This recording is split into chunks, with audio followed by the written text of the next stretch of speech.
예, 이제 보존 처분에 있어서 가처분 강의는 다 끝났고요. 이제 이번 시간에는 민법 및 민사소송법과 연관된 민사집행법의 쟁점에 대해서 실제로 여러분들이 이제 이론 강의만 들으셨지만 이게 실무에서 어떻게 문제가 되는지, 실제 문제에서 어떻게 출제되는지 그런 부분이 궁금할 것입니다. 그래가지고 제가 문제 한 2개 정도를 아주 중요한 쟁점만 추려서 내놨고요. 이걸 통해서 기존에 공부했던 것들을 한번 복습하시길 바랍니다. 물론 이제 민사집행법 본연의 문제 중에서도 중요한 게 있지만 그 자체는 시험에 안 나오겠죠. 시험 범위가 아니니까. 그래서 민법하고 민사소송법과 연관된 민사집행법의 쟁점에 대해서 한번 문제를 풀어보도록 하겠습니다. 일부 어떤 쟁점은 민법이랑 민사소송법하고도 겹치니까요. 복습하신다고 생각하시고 열심히 들어주시기 바랍니다. 자, 문제 1-1번입니다. 한번 판서를 해보죠. 갑은 을에 대하여 1억 원의 금전채권을 가지고 있었다. 갑은 을에 대하여 제 화살표는 항상 채권자가 화살을 맞습니다. 갑은 을에 대하여 1억 원의 금전채권을 가지고 있었는데 갑은 1억 원의 금전채권을 피보전 권리로 하여 딱 나온 거 보니까 뭐 가압류 아니면 가처분이겠죠? 가압류 가처분, 즉 보전 처분의 요건은 피보전 권리와 보전할 필요성이고 이 두 가지가 소송물이다 라고 얘기를 했습니다. 1억 원의 금전채권을 피보전 권리로 하여 을 소유의 토지가 있었단 말이에요. 을 소유 토지를 가압류하였다. 을 소유 토지를 가압류를 했습니다. 을 소유 토지를 가압류하였습니다. 그 후 을은 위 토지를 병에게 매매대금 3억 원에 매도하기로 하는 병과요 매매계약을 체결했어요.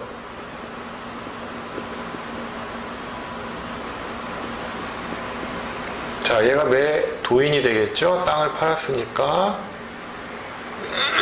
얘는 매수인이 됩니다. 얼마? 3억 원.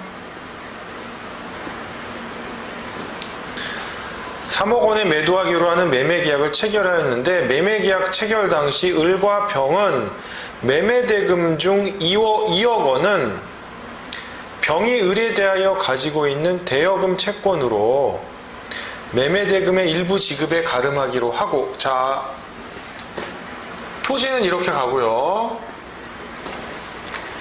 사례들이 좀 복잡합니다. 이렇게 할까요?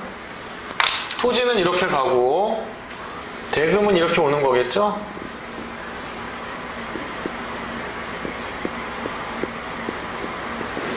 이제 그림이 복잡하니까 이렇게 한번 바꿔보겠습니다. (3억 원은) 이렇게 가고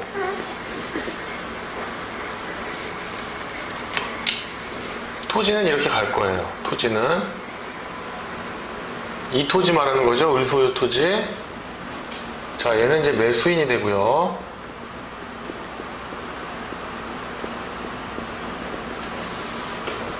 그런데 매매대금 중 2억 원은 어떻게 한다? 병이 을에 대하여 가지고 있는 대여금 채권이 있었어요. 대여금 채권이 얼마가 있더라? 2억 원이 있었어요.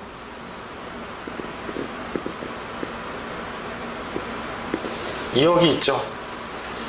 좀 크게 써보겠습니다. 이게 좀 복잡한 사례니까요. 크게. 자, 을소유 토지 이렇게 있었고요. 토지가 간다는 거죠. 병에게 갑니다. 토지가 있는데 얘는 매수인.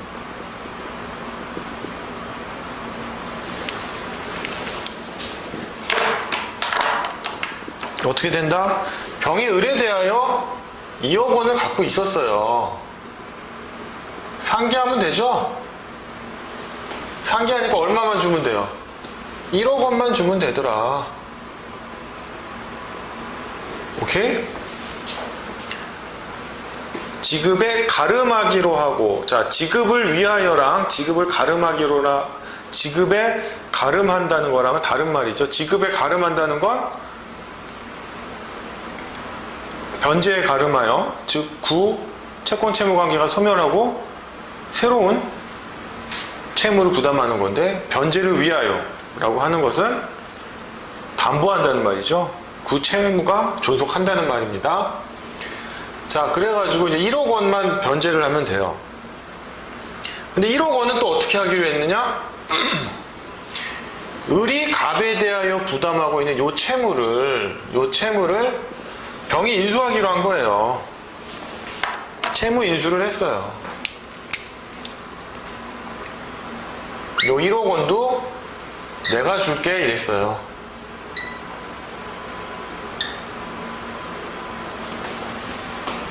복잡하게 돼 있죠? 복잡하게 돼 있죠? 그러니까 요 1억 원도 이제 기실 없어진 거죠.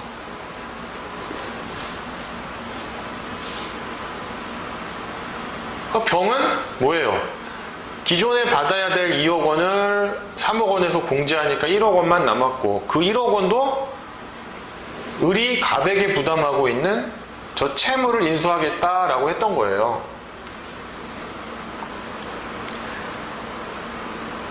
사안에서 을의 무자력을 전제로 한다. 이 경우 갑은 을을 대위하여 이 1억 원의 금전 채권의 지급을 청구할 수 있는가 이겁니다. 자, 그러면 갑의 경우만 한번 추려서 볼게요. 갑의 경우만.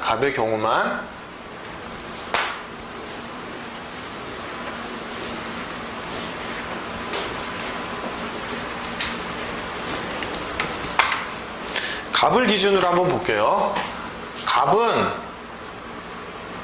을에게 1억 원 받을 게 있었죠. 근데 병이라는 애가 나타나서 어떻게 하겠다라고 그랬어요? 내가 1억 원을 대신 갚아준다. 뭘로? 채무를 인수하겠다 그랬어요. 간단하게 보면 요거죠? 요 구도죠?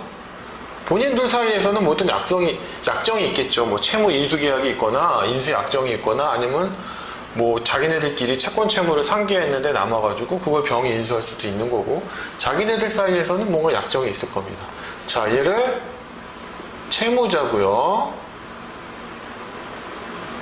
간단히 그리면 이런 꼴이 되는 거죠.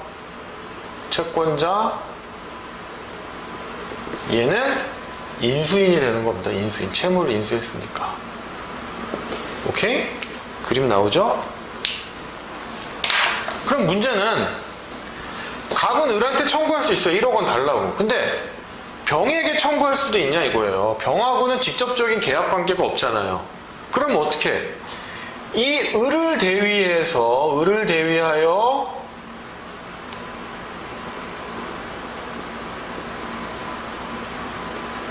병에게 돈 달라고 청구할 수 있느냐 이겁니다. 1번 문제가.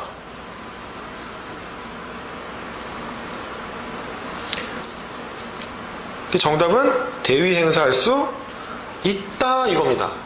자, 그러면 일단 봅시다. 채무 인수인데 일반적으로 을이 갑에게 1억 원의 채무를 부담하고 있어요. 있는데 병이 그 채무를 인수한다고 하면 갑 입장에서 보면 좋을 것 같아요? 나쁠 것 같아요? 일반적으로 나빠요. 여기가 삼성전자 같이 아주 튼튼한 회사인데 그 채무를 삼성전자보다 튼튼한 회사가 인수하면 좋지만 그보다 좋지 않은 기업, 채무 자체 어떤 변제 자력이 부족한 사람이 인수하면 갑은 위태롭잖아요. 더더군다나 인수로 인하여 을이 채무를 면제받는 게 아니라 둘이 같이 부담하면 더 좋아요. 양쪽으로 청구할 수 있으니까 양수 겸장이 되잖아요.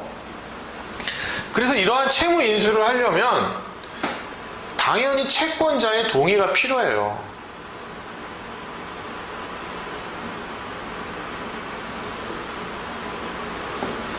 채권자 입장에서는 변제자력이 강한 사람한테 받고 싶은데 얘가 어떤 사람인지 모르는데 니들 멋대로 왜 채무를 인수하냐. 그렇기 때문에 채무 인수의 기본적인 성질은요, 병존적, 중첩적 채무 인수를 밖에 볼 수가 없어요.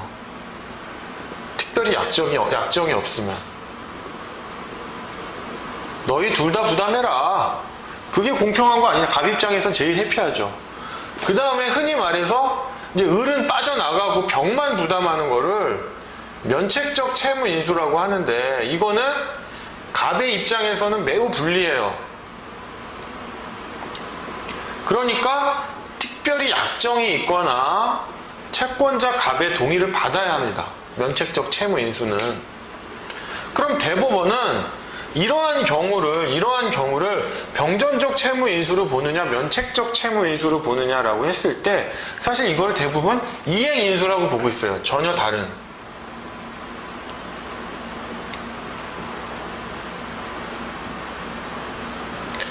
이왕 나온 김에 하나 더, 이런 인수가 있는데 마지막 하나 또 뭐가 있습니까? 제일 포괄적인 인수, 계약 인수라고 하는 게 있죠? 계약 당사자의 지위 이전입니다. 이게 제일 포괄적인 거죠. 통으로 넘어가는 겁니다. 일단 이건 여담인 거고요. 이행 인수로 봐요. 이런 경우가 거래계에서 어떤 경우가 있느냐면요, 임차 보증금이나 전세 보증금을 승계할 때 대부분 이런 게 나옵니다. 뭐냐면 갑이 소유주예요. 소유자, 을이 전세권자, 임차권자라고 해요. 근데 갑이 을한테 뭘 줘야 돼요? 임차 보증금을 줘야 되죠?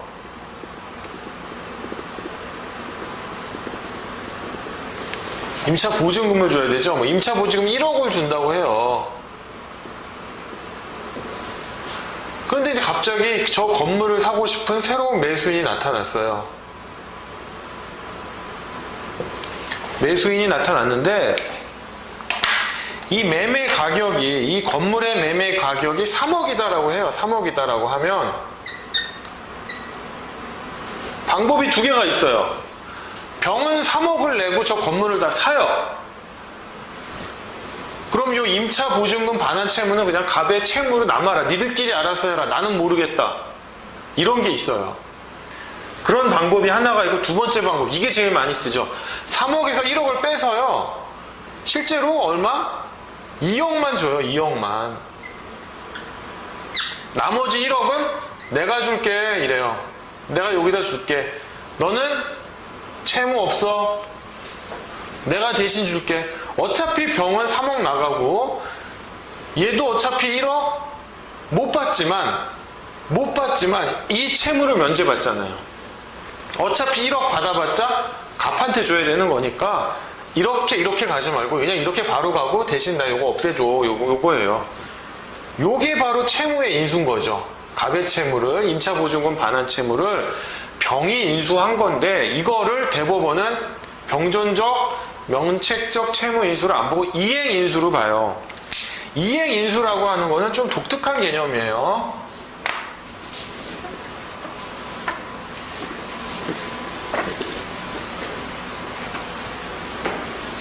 자, 이거 하나 좀 지울게요. 이행인수는 왜 독특하냐? 자, 채무자가 있고, 채권자가 일단 있다고 칩시다. 채무자가 있죠. 채무자가 채권자한테 채무를 변제해야겠죠. 근데 그 채무를 인수인이 가져가요. 제가 하면 안 될까요? 라고 하면, 당사자 사이에는 뭔가 계약이 있겠죠. 라고 하면 이 이행인수는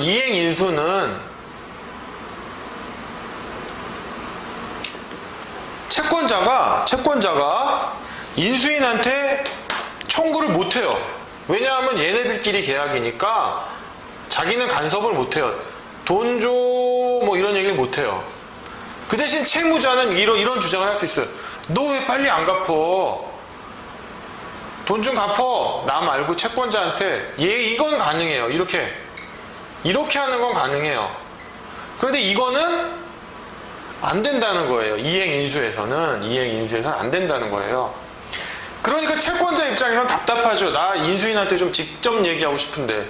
그럼 방법이 뭐가 있어요? 채권이 있죠. 오케이? 채무자도 이렇게 청구할 수 있는 뭔가 계약상의 권리가 있을 거예요. 인수계약을 통해서. 그러면 이 채권을 기초로 이 채무자의 권리를 대위 행사해가지고 지급해라, 변제하라 라고 할 수 있지 않겠느냐.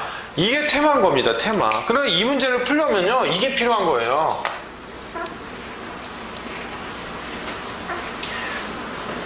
을과 병 사이에 인수, 채무 인수를 했다고 하는데 요 인수의 법적 성격이 뭐냐? 중첩적이냐, 면책적이냐, 아니면 이행인수냐? 이행인수로 나왔네요. 결론. 그래, 이행인수라고 하면 대위권 행사될까? 따져봐야죠. 자, 그럼 대위권 행사 요건 들어갑니다. 5가지 있죠. 이거를 교재마다 다르게 쓰시는 사람들이 있어요. 뭐 채권자 측의 행사 요건, 채무자 측의 행사 요건. 좋아요. 그렇게 표현하셔도 돼요. 뭐가 됐던 간에 자기가 편한 대로 암기를 하셔서 반드시 숙지하셔야 됩니다. 제가 외우는 방법은 5가지예요. 채권자 대위권의 행사 요건은 제가 교재에도 적어놨지만 암기하셔야 돼요. 1번 뭐다?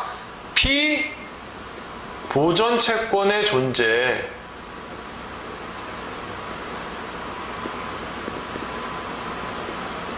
오케이? 그 다음 피보전 채권의 변제기 도래예요. 3번 이거는 민법 민사소송법에서 매번 나오니까요. 그냥 자작깨달아 그냥 무조건 암기하셔야 돼요. 눈만 뜨면 암기하셔야 돼요. 보존의 필요성. 4번째가 피대위 채권의 존재.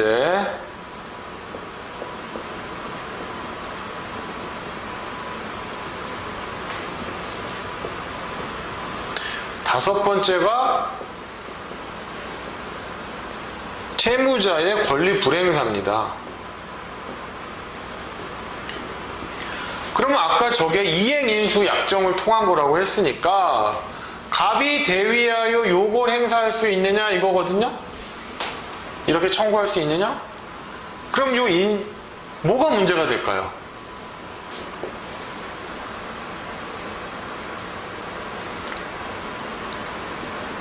아이고.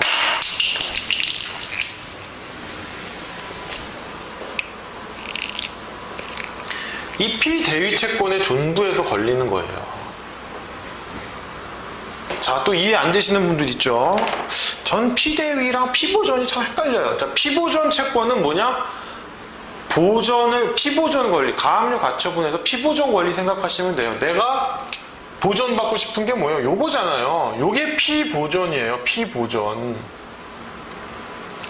대위 행사하는 거 요거를 피대위 채권인 거예요. 헷갈리시면 안 돼요. 자, 피보존 채권의 존재가 있어야 되고 피보존 채권의 변제기가 도래해야 됩니다. 예외 2개 정도는 아셔야죠. 뭐가 있죠? 보존행위이거나 보존행위이거나 법원의 허가를 받은 경우에는 변제기 도래하지 않아도 된다라는 점. 그 다음에 3번째가 보존의 필요성입니다. 보존의 필요성. 대위권을 행사하는 건 뭐예요? 나의 채권을 만족받기 위한 겁니까? 아니죠. 총채권자의 자격을 담보하기 위한 거예요. 그렇기 때문에 채무자가 어떤 처분행위를 하더라도 얘가 돈이 많은 사람이면 채권자 대위권을 행사할 필요가 없어요. 행사를 못해요. 그렇기 때문에 보존의 필요성이라고 하는 거는 금전 채권의 경우에는요, 채무자가 무자력이어야 돼요. 무자력인 걸 요하고요. 특전 채권의 경우, 특히 소유권 이전 등기 청구권의 경우에는 무자력을 요하지 않습니다. 피대위 채권의 존재. 일신 전속적인 권리, 을만이 행사할 수 있는 일신 전속적인 권리는 대신 행사할 수가 없죠. 그 다음에 판례는 언급하고 있지 않지만 통설은 일신 전속적인 권리뿐만 아니라 압류금지 채권도 대위 행사할 수 없다고 해요. 그 다음에 권리 불행사는 채무자 을이 적극적으로 권리를 행사하고 있으면 갑이 행사할 필요가 없잖아요. 그러니까 채무자가 스스로 권리를 불행사하고 있어야 되느냐, 이 5가지 요건을 구비할 것을 요구하고 있습니다. 그러면 판례가 채권자 대위 소송을 뭐라고 봅니까? 제3자 법정 소송 담당 이렇게 보고 있잖아요.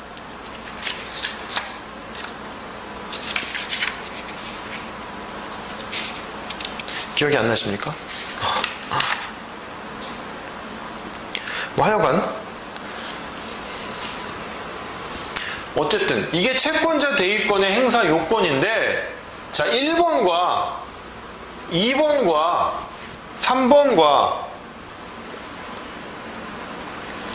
5번은 뭐라고 보고 있어요? 이게 당사자 적격에 관계된 거다. 1, 2, 3, 5는 당사자 적격에 관계된 거다. 그리하여 소송 요건이다. 그렇기 때문에 이거 하나라도 결여하면 각하해야 한다. 이런 입장이죠. 그렇기 때문에 이러한 요건을 우리가 나중에 기록형 문제를 풀 때요, 1, 2, 3, 5 요건을 결여한 경우에는 어떻게 해야 된다? 본안전 항변을 해야 되죠. 본안전 항변.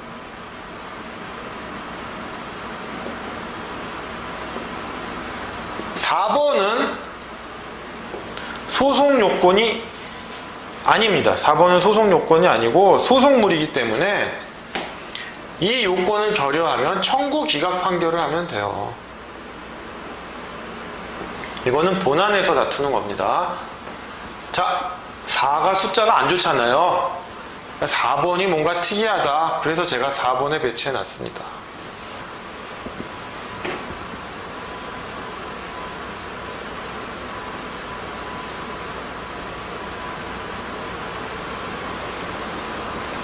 자, 요 5가지 요건 반드시 암기하셔야 되고요. 1번과 2번과 3번과 5번이 당사자 적격으로서 소송 요건이며 결여했을 경우 각하된다. 기록형 시험에서 본안전 항변 사유다. 4번 피대위 청구권의 존재는 소송물로서 청구 기각 사유에 해당된다. 결여됐을 경우. 이거 지우겠습니다. 그럼 문제는 요거만 일단 지울게요. 채권자 갑이 을의 권리를 대위 행사함에 있어서 제일 문제가 되는 건 뭐예요? 이거잖아요, 이거. 얘가 갖고 있는 게 이행인수 약정에 의한 건데, 이거 피대위 채권으로서 인정이 돼? 대법원이 뭐라고 했나요? 가능하다 그랬죠? 재산권의 일종이다 라고 했습니다. 심지어는 그에 관한 승소 확정 판결을 받은 때에는 어떻게 한다? 강제 집행까지도 할 수 있다. 이렇게 되어 있습니다. 제가 한번 읽어볼까요? 그리고부터 읽겠습니다. 이행인수는 인수인이 채무자에 대하여 그 채무를 이행할 것을 약정하는 채무자와 인수인 간의 계약으로서 인수인은 채무자와의 사이에 채권자에게 채무를 이행할 의무를 부담하는 데 그치지 않고 직접 채권자에 대하여 잘못 읽었네요. 채권자에게 채무를 이행할 의무를 부담하는 데 그치고 직접 채권자에 대하여 채무를 부담하는 것이 아니므로 채권자는 직접 인수인에게 채무를 이행할 것을 청구할 수 없으나 채무자는 인수인이 그 채무를 이행하지 아니하는 경우 인수인에 대하여 채권자에게 이행할 것을 청구할 수 있고, 자, 을은 병에게 너 갑의 채권자 갑에게 이행해라는 걸 청구할 수 있고 승소 확정 판결을 받으면 강제 집행도 할 수 있다고 그랬습니다. 따라서 이건 재산권이지 일심 전속적인 권리가 아니다. 그래서 피대위 채권으로서 유효하다는 겁니다. 유효하다는 거예요. 갑은 이행인수에서는 갑은 인수인인 병에게 어떠한 이행을 청구할 수가 없다라는 겁니다. 그래서 대위 행사가 가능하다는 점이고요. 자, 그러면 이제 문제 1-2번인데요. 이거 좀 지우겠습니다.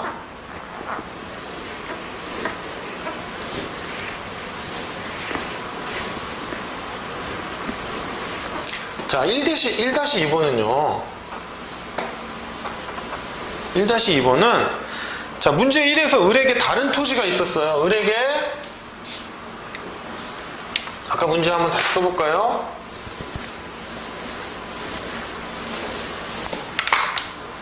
자, 갑이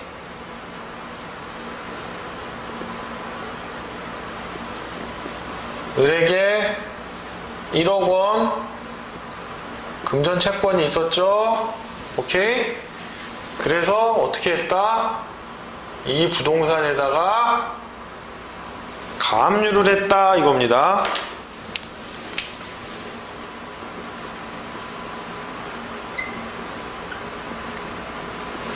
부동산에 대한 가압류는 기입등기를 하겠죠. 그런데 을과 병이 매매계약을 체결했다. 그래서 토지를 줘야 되고 부동산이겠죠. 부동산을 줘야 되고 3억 원을 줘야 됐다. 오케이.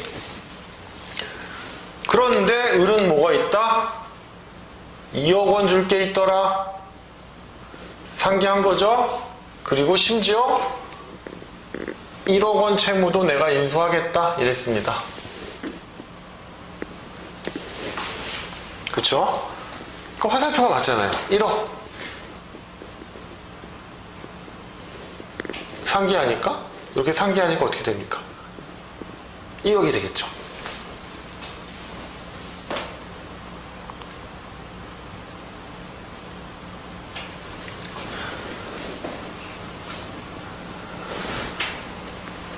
그래서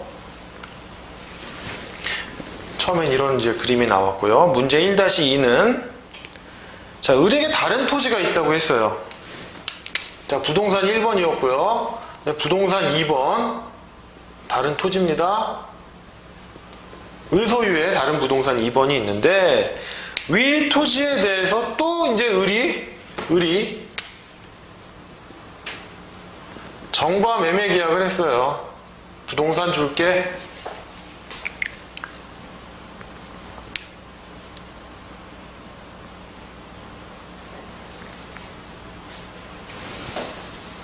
그리고 뭘 했다? 매매 예약에 기한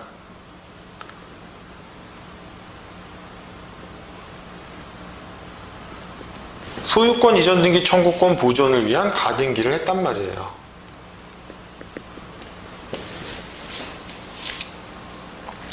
갑이 이러한 경우에도 이 문제 1번에서의 채권자 대위권을 행사할 수 있겠는가? 갑이 아까 을을 대위하여 병에게 이행인수의 책임을 다하라. 그래서 1억 원을 나한테 주어라 라고 할 수 있냐 이거예요. 대위하여. 이게 가능하냐 이겁니다. 뭘 문제 삼는 거예요? 이게 합주 뜬금없이 왜 나왔어요? 채권자 대위권 행사 요건 중에 뭐가 있었어요? 보존의 필요성이 있었죠. 보존의 필요성. 3번에 있었죠. 보존의 필요성. 보존의 필요성은 뭐였다? 금전 채권일 때는 채무자의 무자력.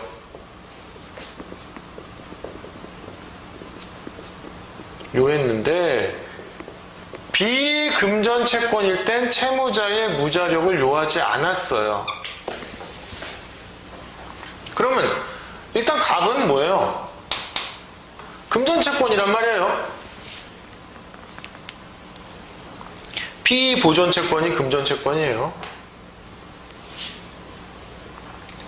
금전채권료 1억. 피보전. 오케이? 금전채권인데 을이 지금 부동산이 있단 말이에요.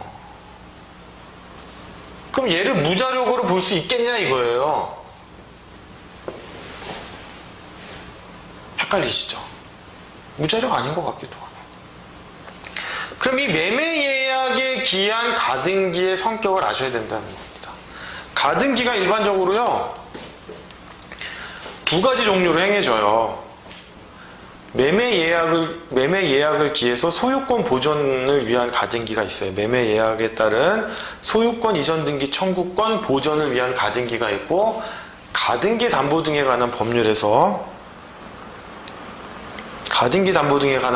규율하는 담보 가등기가 있어요. 담보 가등기가 있는데 뭐냐면, 매매예약은 말 그대로 가등기가 무슨 효력이 있어요?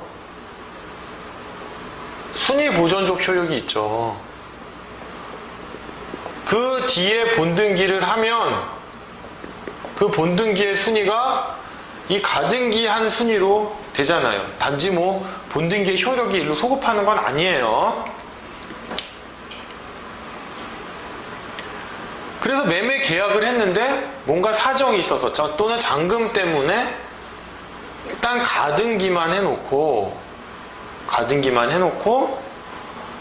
내가 그때 잔금을 치르면 본등기를 하겠다. 뭐 이런 경우들이 있을 이러한 경우가 있을 거예요. 그 다음에 매매 예약은 형성권이에요. 예약 완결권이라고 하는.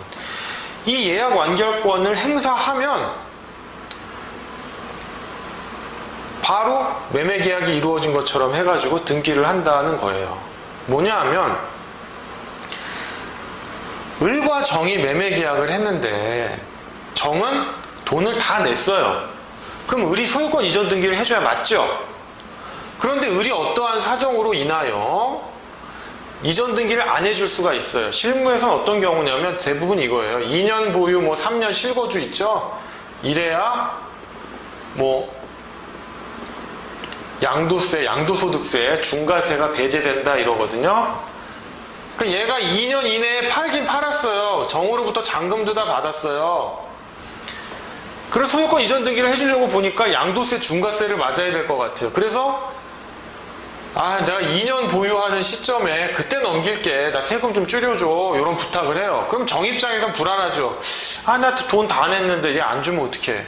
하니까 불안하니까 소유권 등기는 할 수 없고, 그러면 이제 2년 보유가 안 되니까 요걸 해놔요. 요거를 해놓고 예약 완결권을 행사하면 형성권이잖아요. 바로 매매 계약이 체결된 것처럼 해서 등기를 할 수가 있어요. 요런 실무의 일종의 편법 같은 거죠. 이거는 담보 목적이 아니에요. 진짜 내가 소유권을 갖고 싶은 거예요. 담보 가등기, 가등기 담보 등에 관한 법률에서의 가등기는요, 소비대차 계약에 따라서 양도담보의 형태로 받아오는 거예요. 그건 담보가등기예요. 그렇기 때문에 이 보시면 따라서부터 보겠습니다. 채무자의 적극재산인 부동산에 이미 제3자 명의로 소유권 이전 등기 청구권 보전의 가등기가 격려되어 있는 경우 강제 집행을 통한 변제가 사실상 불가능합니다. 왜냐? 얘는 본등기하면 순위가 저절로 올라가니까 그 뒤에 들어와 있는 압류니 뭐니 다 이겨낸단 말이에요. 왜냐하면 압류고 뭐고 다 들어와도, 압류 등기 들어와도 본등기 이 시점에 해도 순위가 일로 승진하거든요.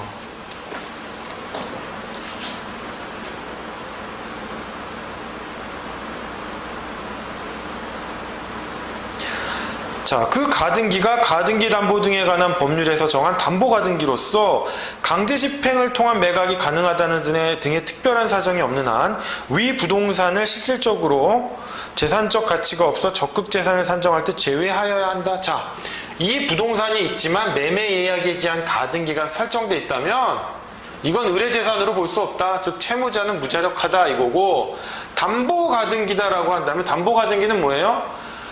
명칭이 뭐가 됐건 가등기 담보 등에 관한 법률이 적용되면 청산을 해야 됩니다. 청산을. 즉 경매를 하든 청산을 해가지고 나눠 갖는 거예요, 돈을. 그 경우에는 을에게 배당되는 잔액이 있을 수가 있거든요. 그 경우에는 소유권을 다 뺏기는 게 아니란 말이에요. 그 경우에는 이게 적극 재산이다. 그 경우에는 무자력으로 볼 수 없다라는 겁니다. 매매 예약에 기한 소유권 이전 등기 청구권을 보존하기 위한 가등기는 재산으로 볼 수 없고, 그게 설정된 토지는 재산으로 볼 수 없고, 담보 가등기가 설정된 토지는 적극 재산으로 볼 수 있다. 따라서 채권자 대위권의 요건 사실, 행사 요건 중 보존의 필요성을 판단하는데 이렇게 결과가 달라진다라고 하는 점입니다. 그래서 그게 문제 1-2번 문제예요. 상당히 간단한 듯 하면서 많은 쟁점을 품고 있습니다. 그래서 이런 문제들이 좋아요. 그래서 변호사 시험, 민사법 사례형 이문에도 나올 수밖에 없는 게 복합적으로 생각을 하게 해주거든요. 자, 그 다음 문제 1-3인데요. 갑이 을을 대위하여, 지금 이거죠. 갑이 을을 대위하여 병에게 1억 원의 금전 지급을 구하는 소송 계속 중에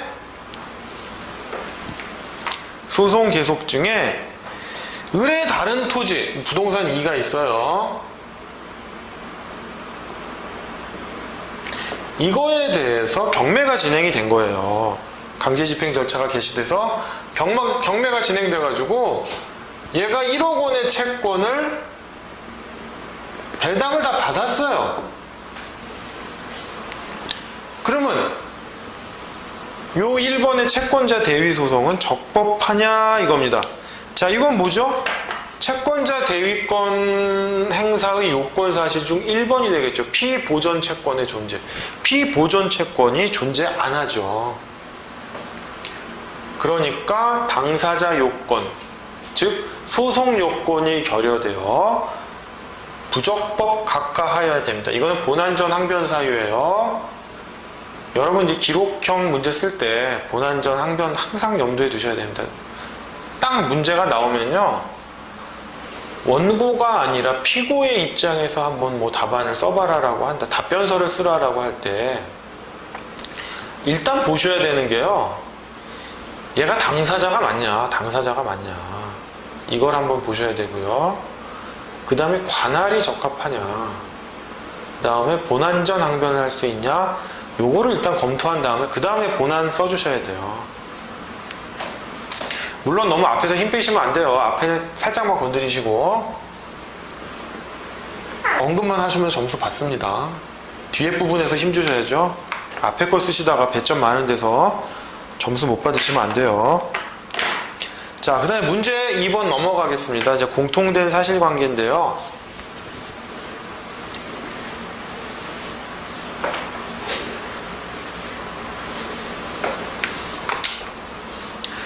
자, 갑은 을에게 1억 원의 금전을 대여해 주었다.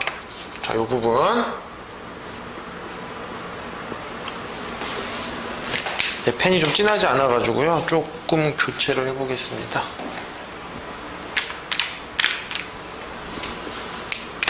갑은 을에게 1억 원의 금전을 대여해 주었다. 그러니까 받을 게 있다는 얘기죠.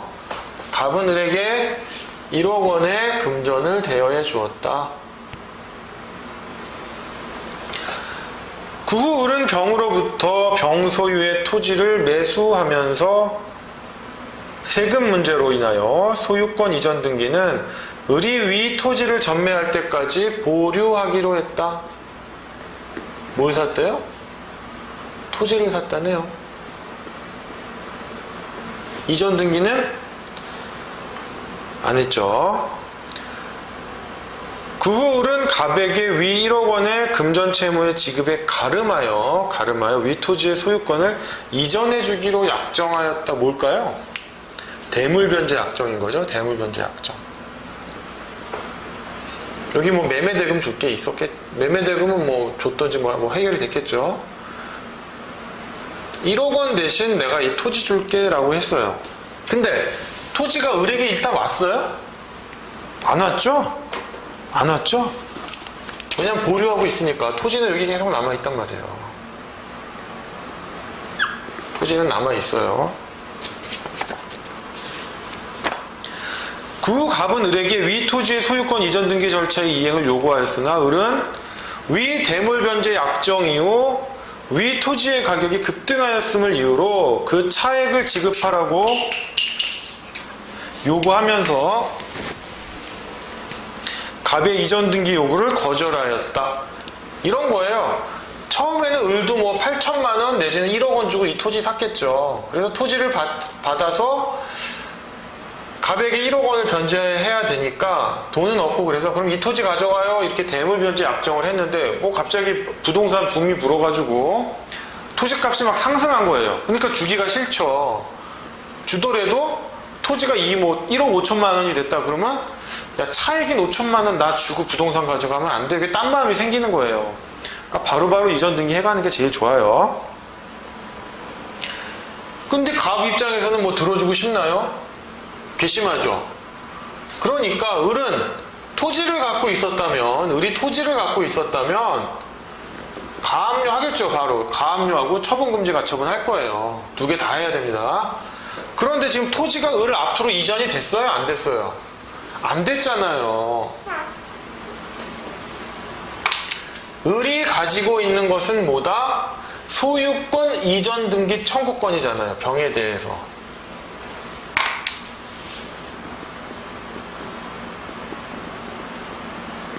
요걸 갖고 있잖아요.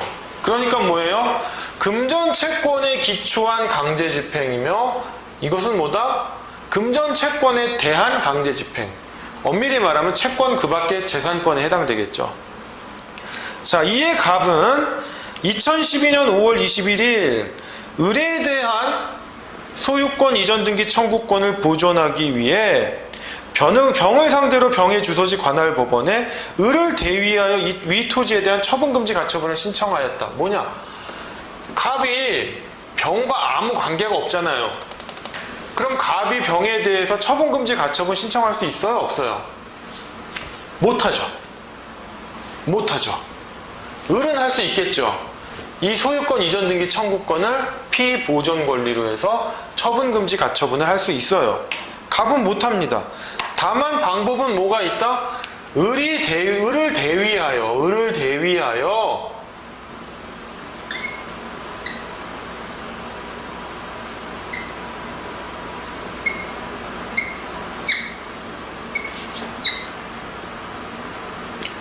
처분금지 가처분을 할 수 있어요.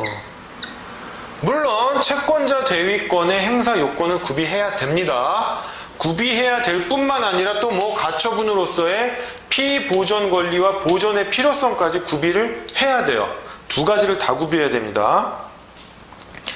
뭐 하여간 처분금지 가처분 신청을 해서 그 결정을 받았고, 그 무렵 처분금지에 대한 기입등기까지 격려를 했대요. 언제? 2012년 5월 21일입니다. 그 후 갑은 같은 법원에 을과 병을 공동 피고로 하여 을에 대해서는 뭐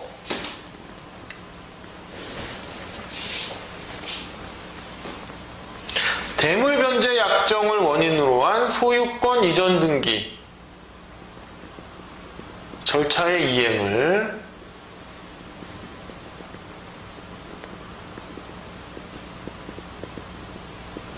청구했고, 병에 대해서는 일단 을이 뭐 소유권이 없는데 병에 대해서도 청구해야겠죠. 병에 대해서는 자기가 직접 청구할 수 없으니까 을을 대위하여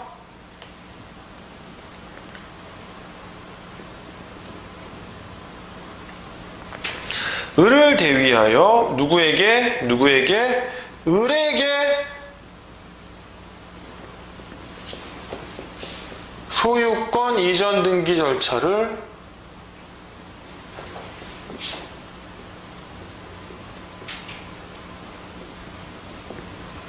이행을 구했습니다. 을을 대위하여 을에게 돌려와라. 돌려오고 대물변제 약정에 기해서 소유권 이전 등기 절차 이행을 해라. 이겁니다. 자, 갑의 이 사건 소장은 5월 26일 날 했다는데 5월 26일 날 소송을 했어요. 소장 접수겠죠? 을에게는 언제? 6월 12일 날. 병에게는 언제? 6월 8일 날 조금 일찍 도착했네요. 이거 밑에다 적을게요.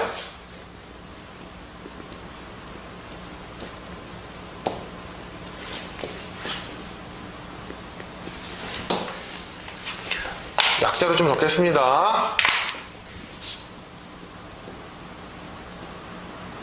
소유권 이전 등기 절차 이행.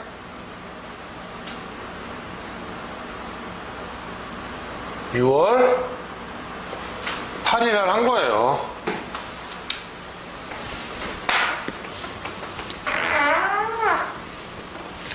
(6월 8일) 날 했어요. 아이고.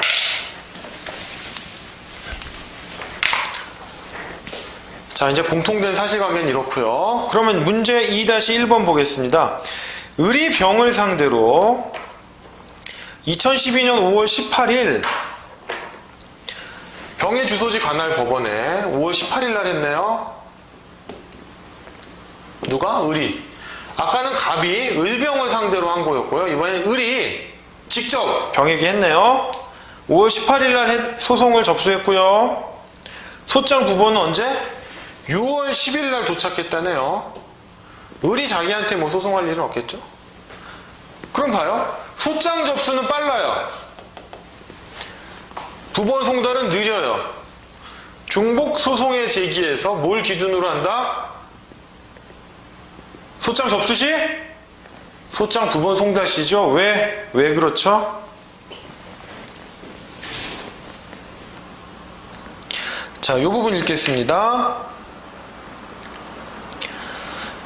중복 소송에 있어서 전소와 후소의 판별 기준은 소송 계속의 선우, 즉 소송 계속이 있었느냐, 즉 소장 부본의 송달 일자의 선우에 의한다라는 것입니다. 소송 계속이 이루어져야 되니까 소송 계속은 소장 부본이 송달돼야 되거든요.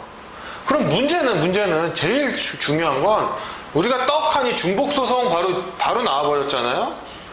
근데 답안지를 쓸 때는 이렇게 쓰시면 안 돼요. 막바로 중복 소송 그러면 뭐가 중복 소송인데? 중복 소송은 맞아 이거예요. 자, 을이 소송을 제기했죠. 그리고 이거는 갑이 을과 병을 상대로 한 거예요. 자, 이러한 채권자 대위 소송도 중복 소송에 해당되느냐라고 했을 때 대법원은 일단 중복 소송에 해당된다. 오케이, 여기서부터 시작을 하셔야 돼요. 중복 소송에 해당한다. 중복 소송이라면 을이 제기한 게 후소냐, 갑이 제기한 게 후소냐, 후소가 금지되니까요. 그죠? 근데 요거는 이제 문제를 만들어내기 위해서 이런 건데, 원칙은 갑이 있잖아요. 갑이 이런 소송을 제기할 수가 없어요. 대위를 해가지고. 아니, 갑자기 뜬금없이 무슨 말이에요, 선생님 그러는데, 채권자 대위권의 행사 요건 중에 뭐가 있어요? 채무자 을이 스스로 권리 행사를 하지 않을 것이라는 요건이 있죠. 스스로 권리 행사를 하지 않을 것. 근데 을이 권리 행사를 했잖아요. 소송을 제기했잖아요. 그래서 갑의 소송은 채권자 대위권 행사로서 요건을 못 갖췄기 때문에 갑의 소송을 중복 소송과 관계없이 부적법 각하해도 돼요. 소송 요건이니까. 소송 요건. 당사자 적격으로서의 소송 요건을 흠결했으니까. 그런데 일단 그거는 법원의 뭐 자유재량이거든요. 뭘로 각하든 상관이 없거든요. 일단 그렇게 판단을 안 했다면, 중복 소송으로 전제를 한다면 채권자 대위 소송은 당사자가 다르더라도 중복 소송에 해당하고, 중복 소송이라면 소송 계속을 기준으로 판단하니까 소장 접수일이 아니라 소장 부본 송달일을 기준으로 한다. 따라서 이 경우에는 갑이 제기한 소송이 아니라 을이 제기한 소송이 후소가 돼서 중복 소송 금지에 저촉되는 겁니다. 아시겠죠? 그런 말이에요.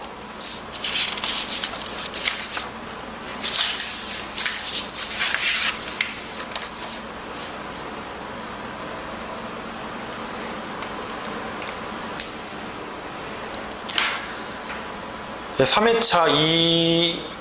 3회차 두 번째 강의 마치겠습니다.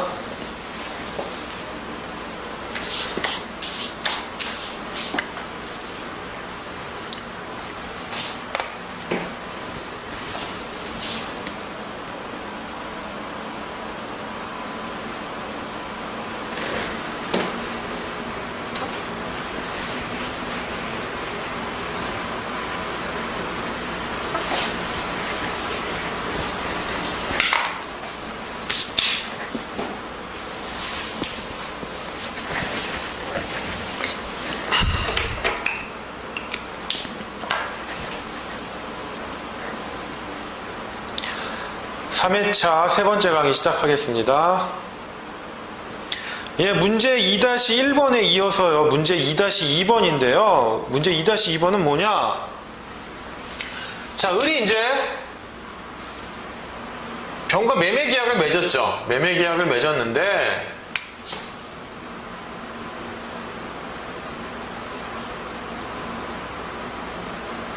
지금 어떤 상태예요?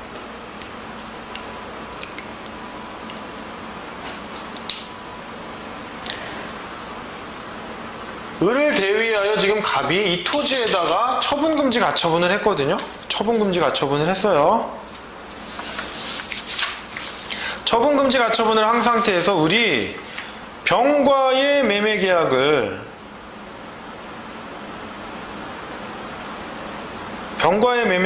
합의 해지할 수 있느냐 이겁니다. 합의 해지할 수 있느냐.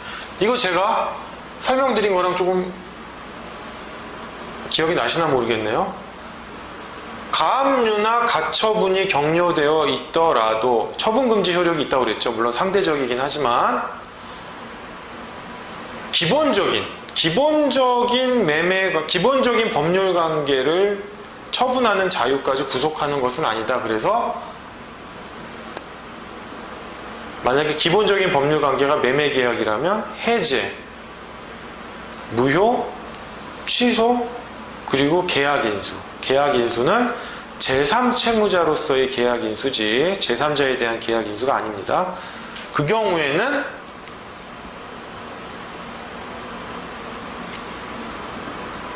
기본적인 법률관계에 처분을 해서 가압류나 가처분을 벗어날 수 있다고 했습니다. 자, 한번 볼까요?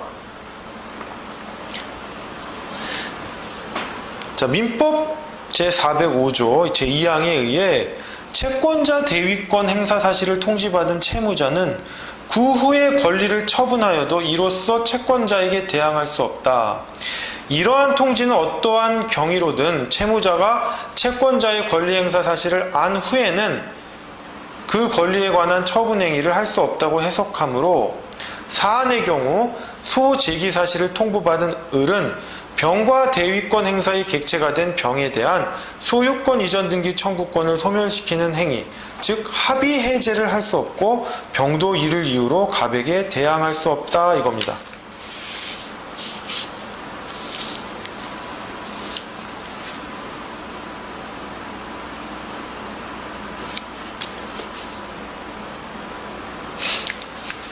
자, 보시면요. 아까 이제 갑이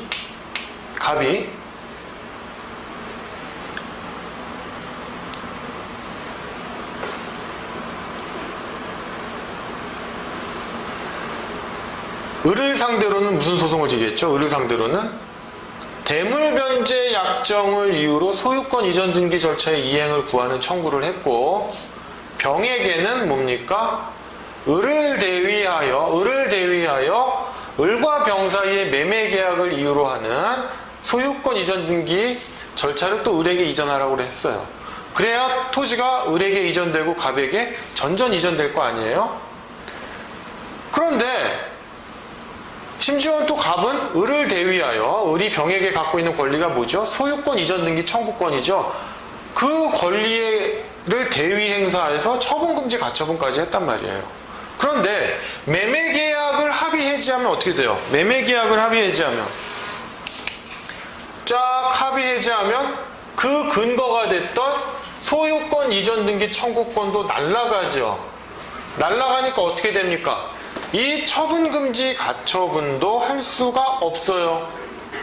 심지어는 뭡니까? 아까 소송을 제기했을 때 병에게도 제기했잖아요. 을에게 제기한 건 뭐 할 수 있다고 쳐요. 지들 당사자끼리니까. 병은 뭐예요? 병에 대한 청구는 을을 대위해서 한 거니까.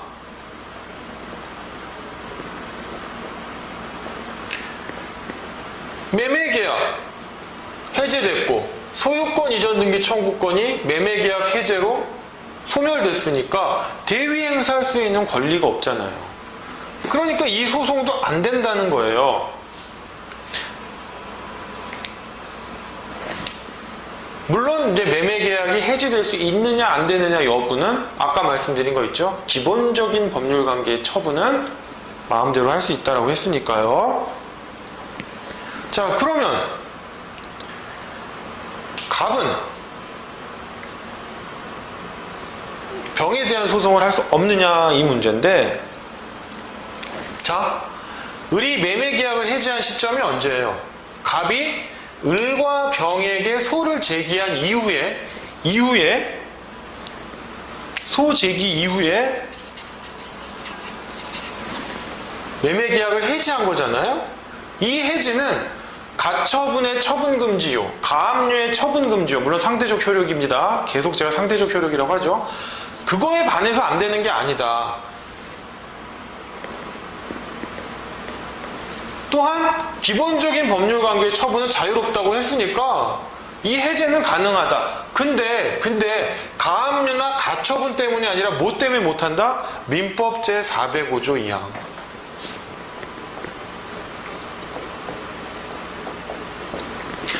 채무자가 원래 갑이 채권자 대위권을 행사하면 우리가 통지하게 돼 있어요. 그 통지 이후에 을이 그 피대위 채권의 처분을 갖고 갑에게 대항할 수 없거든요. 그게 405조 2항인데, 그때의 통지는 법원이 좀 넓게 해석해서 갑이 꼭 통지할 게 아니라 을이 어떠한 경우로든 알게 되면 통지받은 걸로 봐요. 통지받은 걸로 보기 때문에 일단 갑이 을과 병을 상대로 소송을 제기했잖아요. 공동소송을 제기했잖아요. 병합해가지고.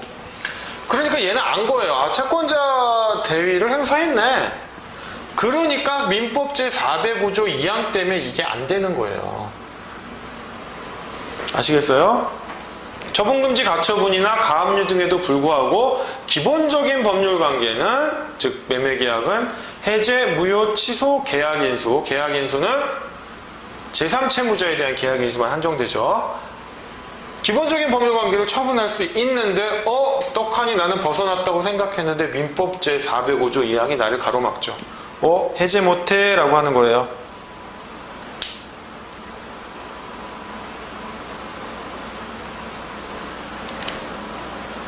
자, 그럼 문제 2-3입니다. 을이 갑으로부터 처분금지 가처분 사실을 통보받았어요. 소송이 아니에요. 처분금지 가처분 사실을 통보받은 거예요.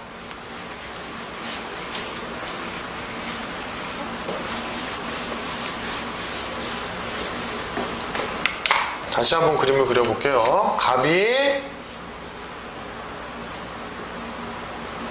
을에게 1억 원 받을 게 있는데 진하게 안 나오네요. 제가 다시 한번 써보겠습니다.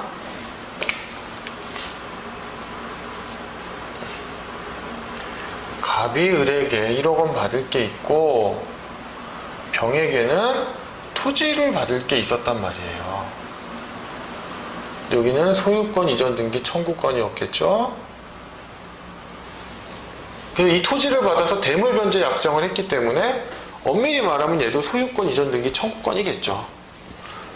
그래서 여기다가 이제 가처분을 했단 말입니다. 처분금지 가처분을 했어요. 처분금지 가처분.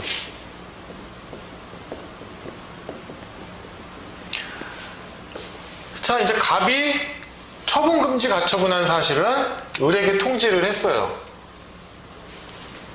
그리고 이제 을이 그래? 그렇구나. 그리고 이제 갑은 소재기를 아직 안 했어요. 문제 2번하고 좀 달라요. 소재기를 안 한 상태에서 먼저 얘가 매매계약을 해제해요. 매매계약을 해제할 수는 있죠. 기본적인 법률관계니까 처분할 수 있죠. 그럼 소유권 이전 등기 청구권도 날라가겠죠. 그러면 이 처분금지 가처분은 뭐예요? 이 소유권 이전 등기 청구권을 대위하여 병에게 한 가처분이니까 가처분도 날라가야 될 거라고 생각을 하는데, 아까 문제 2-2는 뭐였어요? 소송을 제기했죠. 갑이 을과 병에게 소송을 제기했단 말이에요. 그러니까 채권자 대위권 행사로서 채권자 대위권 행사 사실을 을에게 통지가 됐어요. 통지가 된 후에 나서 돈 된 후에 매매 계약을 해지하니까 뭐 민법 405조 2항에 위반되니까 매매 계약 해제를 할 수가 없었어요. 할 수가 없었어요. 그런데 지금은 소송 제기 이후에 매매 계약 해지한 거니까 우리 입장에서 매매 계약 해지한 거니까 이제 해지할 수 있지. 못해? 아까 2번하고 좀 다르잖아. 내가 좀 빨랐잖아. 이렇게 얘기할 수 있죠. 그런데 안 된다는 거예요. 왜 안 되느냐? 처분금지 가처분 자체가 어떻게 행사한 거예요? 의리. 병에 대하여 가지고 있는 소유권 이전 등기 청구권을 대위하여 행사한 것이죠. 그러다 보니까 채권자 대위를 한 거랑 다를 바가 없어요. 아까 소송도 채권자 대위권을 행사한 거지만 처분금지 가처분도 채권자 대위권을 행사한 거예요. 답을 보시면 채권자가 채무자와 제3채무자 사이에 체결된 부동산 매매 계약에 기한 소유권 이전 등기 청구권을 보존하기 위해 채무자를 대위하여 제3채무자의 부동산에 대한 처분금지 가처분을 신청하여 가처분 결정을 받은 경우에는 피보존 권리인 소유권 이전 등기 청구권을 행사한 것과 같이 볼 수 있으므로 채무자가 그러한 채권자 대위권 행사 사실을 알게 된 후에 그 매매 계약을 합의 해지함으로써 채권자 대위권의 객체인 부동산 소유권 이전 등기 청구권을 소멸시켰다고 하더라도 이로써 채권자에게 대항할 수 없고 그 결과 제3채무자 또한 그 계약 해제로서 채권자에게 대항할 수 없다. 따라서 처분금지 가처분 결정을 통보받은 이상 채권자 대위권 행사 사실을 안 것이므로 그 후 갑의 소재기 이전의 매매 계약을 합의 해지하였다고 하더라도 이를 이유로 대항할 수 없다. 제가 문제에서 뭐라고 그랬어요? 처분금지 가처분을 하고 그것을 통지했다고 했죠? 통지했다고. 그리고 이 처분금지 가처분은 실질은 채권자 대위권을 행사한 거랑 다를 바가 없다라고 하니까 채권자 대위 행사 사실이 통지된 거예요. 그러니까 매매계약 해제를 할 수가 없다. 또 뭐? 민법 405조 2항에 의해서 안 되는 거예요. 아니 나는 소재기 이전에만 매매계약 해제하면 될 줄 알았더니 또 이런 처분금지 가처분도 채권자 대위권 행사로 봐버리네. 을과 병으로서는 지금 미칠 노릇이죠. 빨리 했다고 생각했는데도. 자, 그럼 문제 2-4번입니다.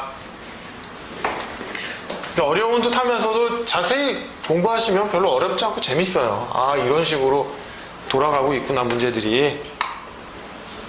색깔을 좀 바꿔서요.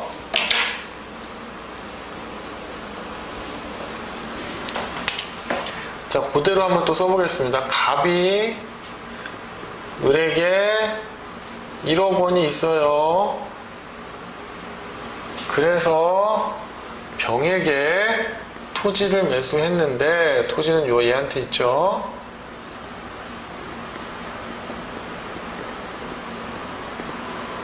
을은 1억 원 대신 그 토지를 대물 변제 계약을 통해서 주겠다라고 했습니다. 그리고 갑은 을의 소유권 이전 등기 청구권을 대위 행사하여 처분금지 가처분을 했어요. 가처분을 했어요. 자, 을의 다른 채권자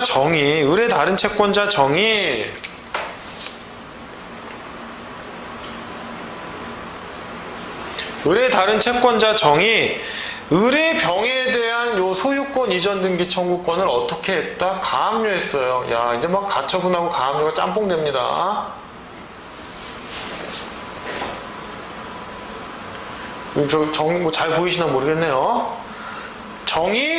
을의 다른 채권자 정의, 을이 병에 대하여 가지고 있는 소유권 이전 등기 청구권을 가압류를 했습니다. 가압류를 하였고 그 가압류 결정문이 을과 병에게 송달됐어요. 을에게는 채무자로, 병에게는 제3채무자로 송달됐겠죠. 이 경우 법원은 어떠한 판결을 선고해야 될 것인가 이거거든요. 자, 어떤 판결이었습니까? 갑이 어떤 소송을 제기했어요? 갑이 아까 공통된 사실관계에서 을을 상대로 대물변제 약정을 원인으로 한 소유권 이전 등기 절차 이행을 구했죠. 자, 병을 상대로는 어떻게 대위하여, 을을 대위하여 을과 병 사이에 매매 계약을 원인으로 하는 소유권 이전 등기 절차의 이행을 구했어요.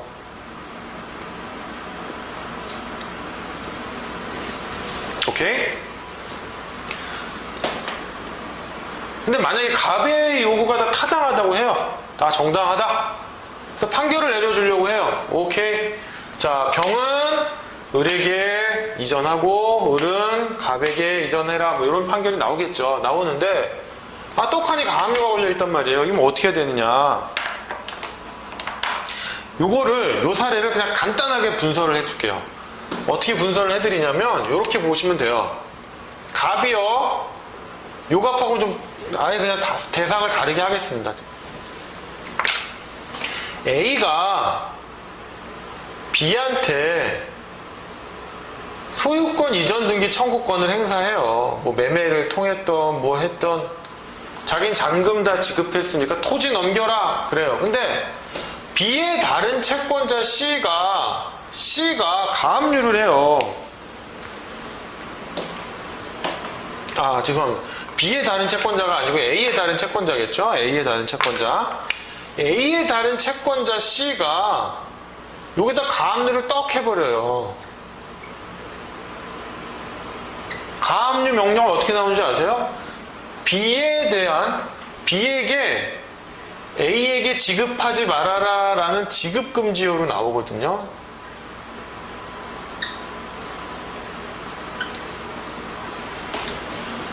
그러니까 B 입장에서는 그래요. A한테 주고 싶은데 나 이런 가압류 명령 받았어. 어떻게 A 네 말 맞아. 이렇거든요. 물론 이제 기록형 시험에 나오면은 이렇게 가면 안 돼요. 일단은 A의 청구가 잘못됐다.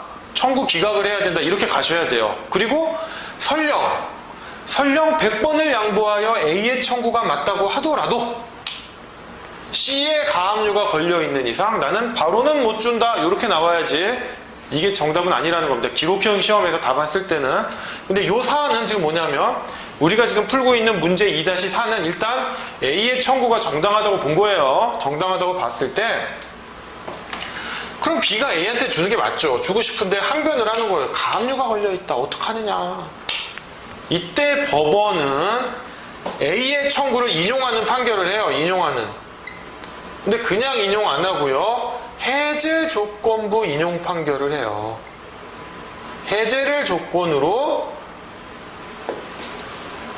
A의 청구를 받아들입니다. 즉 해제와 동시에 가압류 해제를 A 너 B한테 소유권 이전 등기 넘겨받고 싶으면 저 가압류 해제하고 받아가. 이런 식의 판결 주문이 나와요. 왜 이렇게 하느냐? 자, 소유권 이전 등기 절차의 이행을 구하는 청구는 어떤 판결이라고 했어요? 의사의 진술을 명하는 판결이라고 했죠. 의사의 진술을 명하는 판결. 의사의 진술을 명하는 판결은 뭐다? 집행 권원입니다. 그 자체가. 확정 판결은 집행 권원이고 집행문이 필요가 없어요. 집행문이. 의사의 진술을 명하는 판결은 집행문이 필요가 없어서 바로 내가 그 판결문 들고 법원에 딱 가면은 등기관이 그냥 등기해줍니다. 그래서 만약에 피고 B는 원고 A에게 소유권 이전 등기 절차를 이행하라라는 판결 주문이 나오면 등기관한테 보여주면 등기관이 바로 해줘요. 집행문 부여도 필요 없이.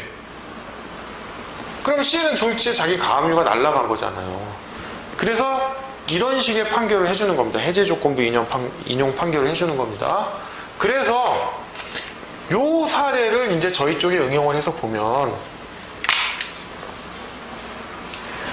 자, 갑의 청구가 다 맞고 을의 청구도 맞다고 하면 병은 넘겨주고 싶죠. 넘겨주려고 하는데 가압류가 걸려 있어요. 그러니까 어떻게 해야 된다? 해제 조건부 인용 판결을 해야 된다. 의사의 진술을 명하는 판결이기 때문입니다.